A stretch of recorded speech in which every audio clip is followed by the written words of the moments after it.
Vamos a ser directos, José. En 1990 el gobierno de Alberto Fujimori encontró 500 millones de dólares como reservas internacionales. Hoy su hija, la nueva presidenta electa, Keiko Fujimori, encuentra 100.000 millones de dólares en reservas internacionales. Otro país definitivamente. ¿Cómo es que llegamos a esta cifra? ¿Qué lo explica para que lo sepa el gran público de Tierra Adentro? La cifra incluso llegó a ser peor, Oscar. Durante el primer gobierno de Alan García, cuando nos declararon inelegibles porque dejamos de pagar al Fondo Monetario Internacional, era negativo, sí. Llegamos a tener reservas internacionales netas de menos 400 millones de dólares. Así es. ¿Y cómo vivíamos con reservas internacionales netas negativas? Menos, o sea, teníamos un debe porque en errores y omisiones, que es una línea que está por debajo y hablando del balance, de quebrados, entonces el Perú habría estado quebrado. Estaba quebrado, pero en errores y omisiones habían 400 millones. Y yo trabajaba en esa época en apoyo, hicimos un análisis del balance del Banco Central y en ese momento el Estado era el mayor lavador del narcotráfico porque era la única fuente que teníamos dinero, no exportábamos, no pagábamos, no teníamos créditos. Y ese es el país que deja Alan García I, en el que viene el paquetazo del ministro Miller, del presidente Alberto Fujimori, en donde la inflación llega a 250.000% en 5 años, 7.000% en el 1990, en que los precios subieron. Yo ya estaba en camino a los Estados Unidos, yo salí el 9 de agosto para hacer mi doctorado en sociología en la Universidad de Berkeley. ¿Y qué sucede de 1990? Cuando Alan García deja el gobierno, era una economía de 26.000 millones de dólares. Es más chiquito que Guatemala, hoy por hoy, ¿sí? Hoy día somos una economía de 350.000 millones de dólares. Según el Fondo Monetario Internacional, vamos a hacer una economía de 400.000 millones a fines de esta década. 400.000 millones es un número clave, es una economía de masa crítica, ese es el tamaño de la economía colombiana, cercano a la economía chilena, cercano a la economía argentina, y empezamos a dar saltos cualitativos. De 400 pasamos a 500.000 millones, y de 500.000 millones en lapso de menos de 3 décadas podemos llegar a ser una economía de $1 trillón, 1 billón de los nuestros, con reservas internacionales netas que superan los 100.000 millones de dólares, con una posición en cambio, es decir, hay que restarle a las reservas internacionales el encaje bancario, que es dinero privado, es el dinero de los bancos, que se encaja en el Banco Central, pero la posición de cambio, que es el dinero de la República, el pasivo corriente contra el activo corriente, supera los 67.000 millones de dólares. ¿Qué sucedió? La economía, a través de los ajustes que se dan en el gobierno de Fujimori, en los de Toledo, esos ajustes entregan una economía que no se había reconstituido, porque era una crisis financiera muy severa en el gobierno de Toledo. Pero en esas décadas, en estas 3 décadas, los procesos mineros empiezan a experimentar cambios importantes. La lixiviación se convierte en la forma de explotar cobre y los grandes pórfidos, exactamente, claro. Los grandes pórfidos latinoamericanos se convierte en un negocio mucho más lucrativo como es el oro. Exactamente, y la producción crece, las cotizaciones suben por la electrificación, la transición energética, el avance global en términos de crecimiento. Todo se confabula a favor de los ingresos. Y hoy día nuestros pórfidos son valiosos. El Perú tiene, como lo hemos repetido por años, la capacidad de minado más valiosa en América Latina, probablemente las mejores en el mundo. Nuestros márgenes de producción de cobre son los mejores de todos los productores de cobre a nivel global, y esos pórfidos generan este motor económico. Lo vimos durante el superciclo de materias primas, cuando China crecía entre 9 y 12%, hubo una corrección. Segundo gobierno de Alan García, afortunado, le tocó el superciclo también a Hugo Chávez Frías en Venezuela, cuando el petróleo va de 34 a 140, eso corrige, pero hoy día se retoma estructuralmente y el mercado está convencido cada vez más. La producción chilena ha caído 5 meses consecutivos.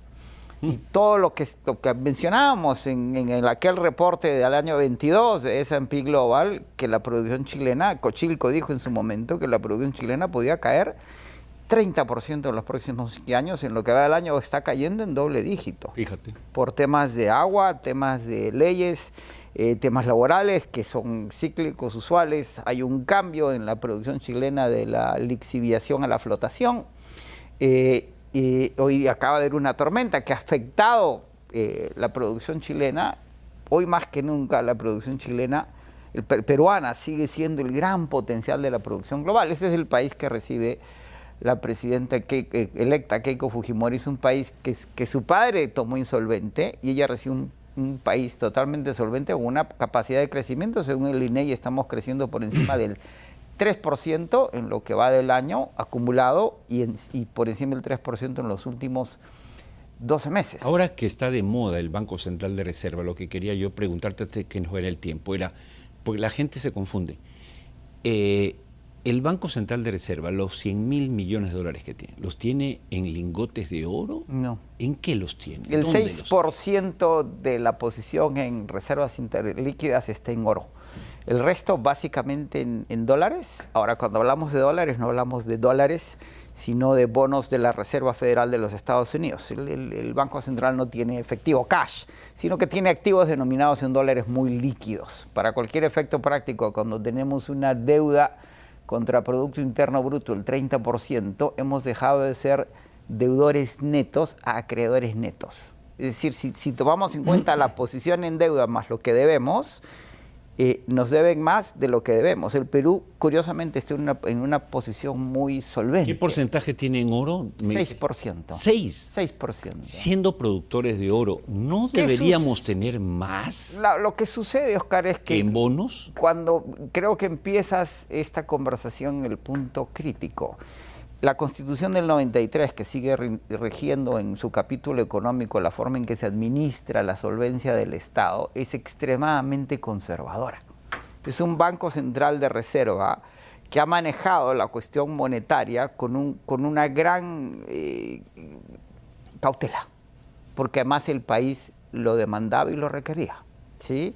Ahora, al cabo de estos años, del 93 a la fecha hacia adelante, lo que tenemos es que vamos a ser más y más solventes. El gran reto del Banco Central hacia adelante es qué hacer con esa solvencia, cómo utilizarla. No se trata de gastar las reservas, es como el capital pagado de una corporación. Cuando yo tengo un capital pagado, para potenciarlo lo tengo que utilizar, me tengo que endeudar, tengo que invertir. Si los fondos soberanos de riqueza de países como Noruega es así como utilizan su solvencia.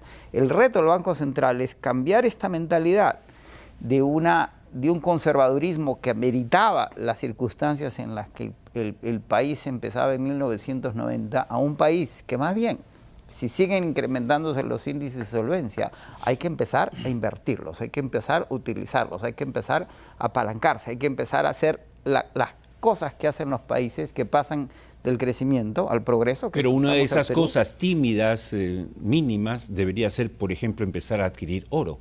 El oro ha estado bastante volátil, digamos, de un récord de 5.430 dólares, hoy día está en 4.000 la onza.